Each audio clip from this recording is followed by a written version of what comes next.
I hate to be the bearer of bad news, especially during this holiday season, but if you're a commissioned Alabama notary and you're in your third, fourth, or fifth term as a commissioned notary, which means you've been notarizing for 16 plus years, and you're still notarizing in 2025, the same way you were notarizing signatures 13, 14, 15 years ago, there's a possibility you've been doing it wrong. Now, don't shoot the messenger and don't take this as a personal attack, because what I'm saying or about to say may not relate directly to you, but I'm willing to bet it does pertain to a number of seasoned, experienced notaries. Why is that? Because notary laws change over time, as well as notary best practices. Those evolve as well over time. And I was reminded of this fact just recently. I've been performing Alabama style remote notarization since COVID. That's when it was first introduced. And to be honest, I'm pretty pleased with the process that I have learned and used over time. It works very well, not only for me as the notary, but for the customers. I get that feedback that they appreciate all the steps that I take, how careful I am, yada, yada. But I had a request a few days ago, and it was a little eye-opening to me, because even though I have, or I thought I had perfected the process, with this recent remote notarization request, I realize that I've been missing an important step. And that's what I want to talk about in this video, as well as one other thing about Alabama's remote ink notarization. And so if you are a commissioned notary who's been performing RIN, remote ink notarization, I encourage you to watch the rest of this video. If you aren't, you may want to scroll up or still listen in, because you might learn enough to decide whether or not to move forward with performing RINs.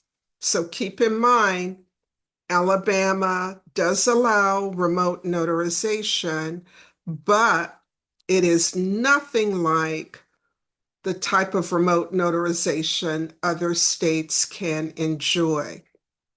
So first, let me tell you about the recent request that ended up with the signer going elsewhere for the notarization. The customer found me on my website, alabamaremotenotary.com, and sent a message to me. And this person's message or email suggested to me that they had done their research and they confidently knew that the type of remote notarizations I perform was the right option for them. Yeah, that whole assume thing. Yeah, I assumed. And as the saying goes, I should not have assumed. What I found out, so the two issues with this request I didn't realize they were issues until after I had exchanged, I'd say, 3 emails with this potential customer. Number one, with Alabama RIN, the signer has to satisfy 3 identification requirements: 2 forms of government issue ID, and giving the notary permission to check public private data records to verify the signer's identity. It, it seemed unusual to me that when I asked what type of ID the potential customer had, the signer, uh, there was no mention of a driver's license or state ID. Not that that's a crime or problem, but it's unusual. And so I asked about that. I asked because in checking private public data records, the process is 10 times faster if I can enter or if I have driver's license information and sometimes a state ID. It's just, woo, so much easier for me. This signer did not have it, and the signer took offense that I asked about it. So that was kind of not a red flag, but a yellow flag. I'm like, what's the big deal that I requested this? And I wonder why this person who is this US citizen who's in another country is having an issue with me asking for it. The other thing is what I typically ask for is to see a copy of the form that needs to be notarized remotely. And I do that to just get a feel for what am I filling out, what am I notarizing, and if I foresee any problem with notarizing it.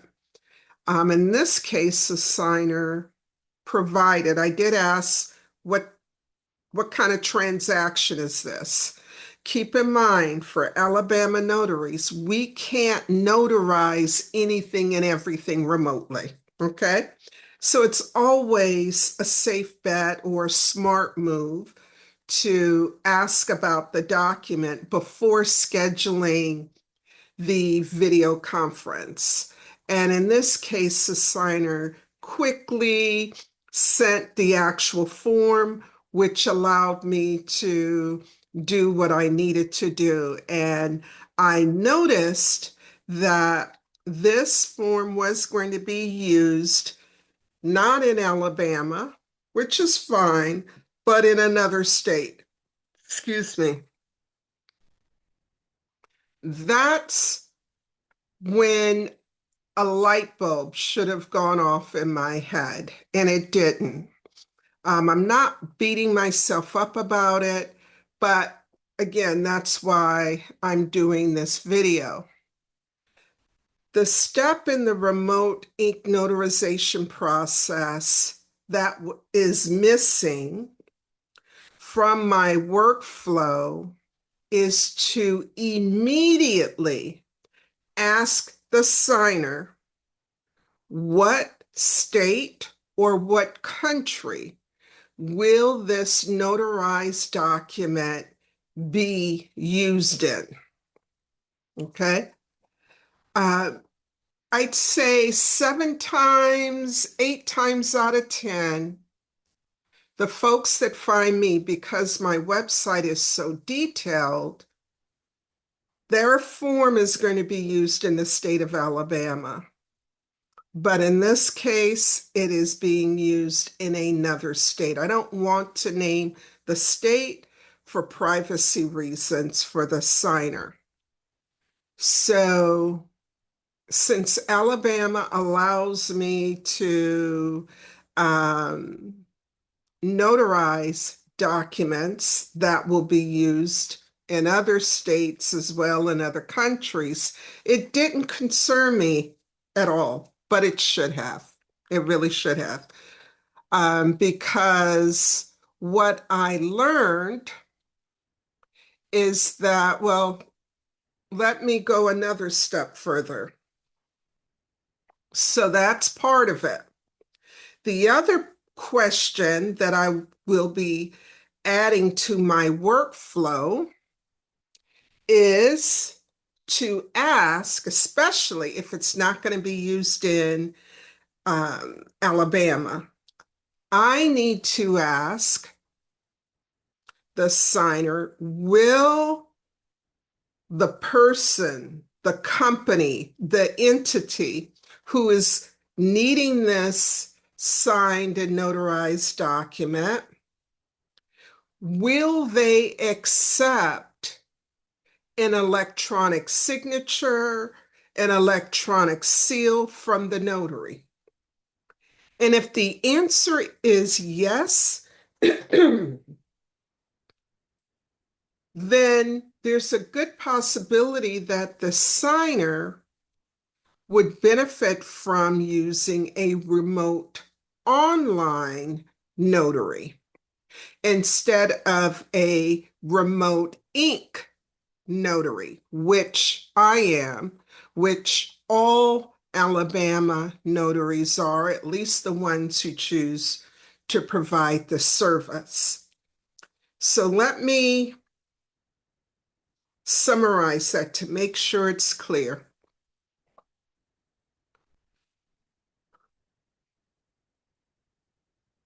Alabama remote ink notarizations. Those of you who are notaries and are authorizing this service, make it a point early in your conversations, early in your initial emails with the requester, ask what state or country will the notarized form be used in. Okay. And if they say Alabama, then you know, since all we can do remotely is remote ink notarization, then you know you're talking to the right requester signer. You can help them out. But if they say a different state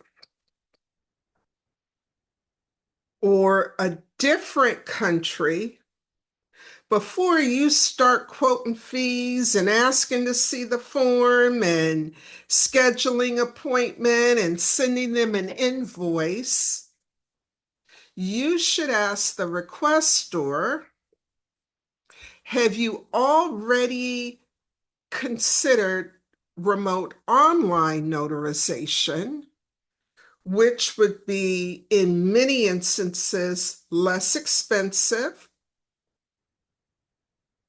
a lot faster, and possibly accepted in that state? Yes, this means that you'd be turning away an opportunity to perform a RIN, which would mean less money in your wallet, but in some or maybe even many instances, it's going to benefit the requestor. Because as you know, with RIN, you're looking at, on average, a minimum of 48 to 72 hours until you, the notary, will receive the signed form, and then another 24 hours before the final recipient gets the original notarized, signed and notarized document in the mail. So again, you'd be saving the requester time and possibly even money. So again, as remote notarization becomes in greater demand, it's really important that we Alabama notaries are really clear about the differences between RON and RIN and actively supporting and educating the requester on the differences between each of those, the pros and cons, and giving and pointing them in the right direction. I want to put something up on the screen. Give me just a moment to bring that up.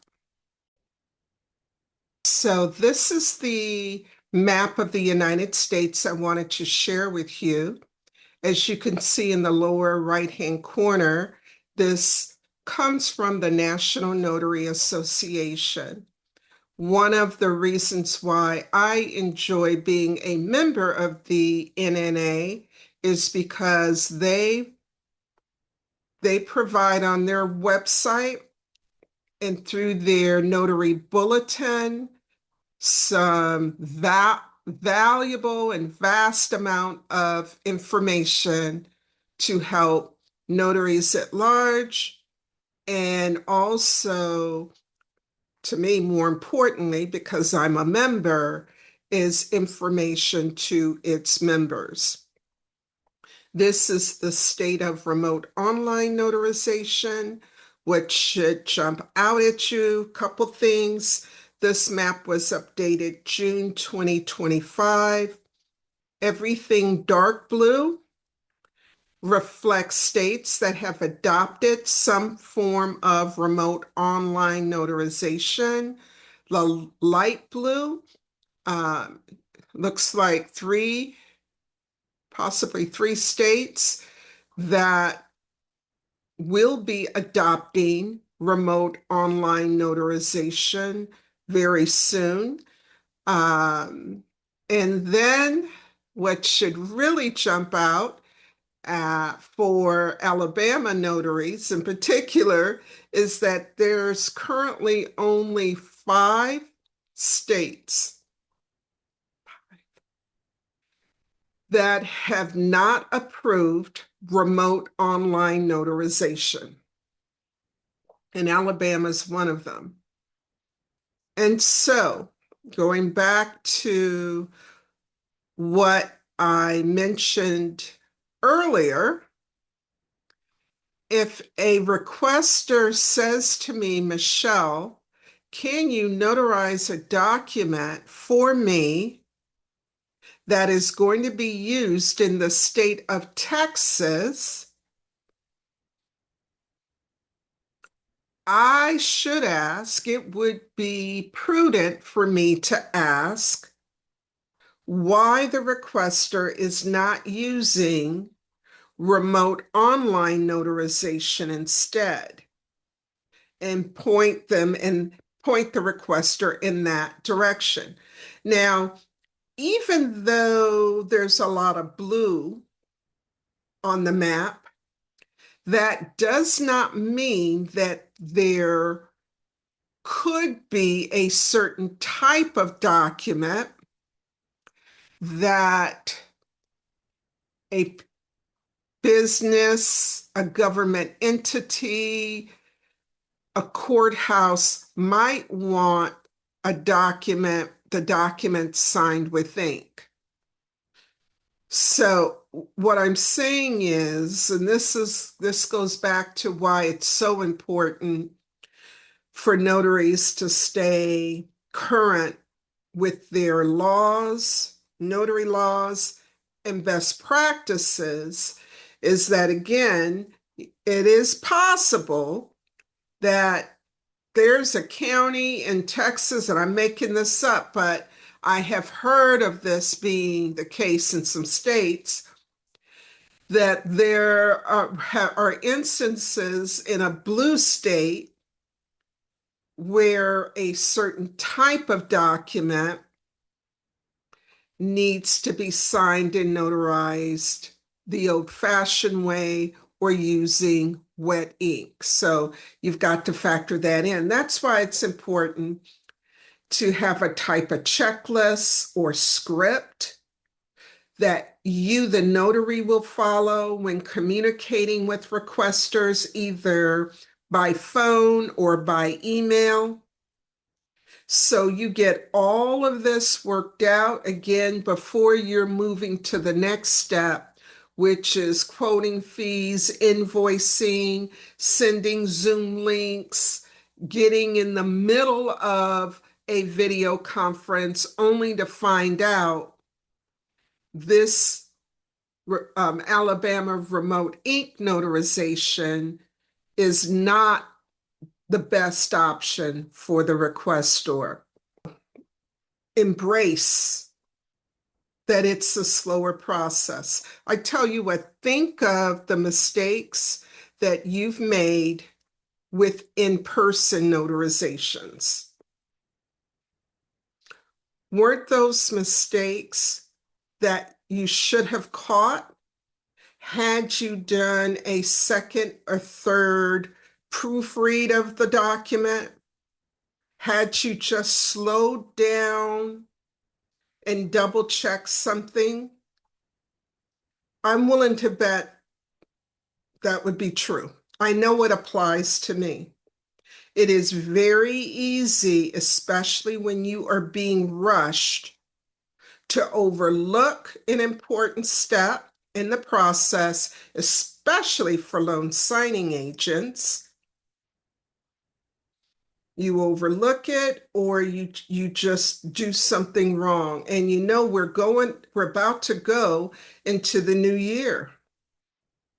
How many times are we going to write, or the signer is going to write 2025 as the date? It's going to happen.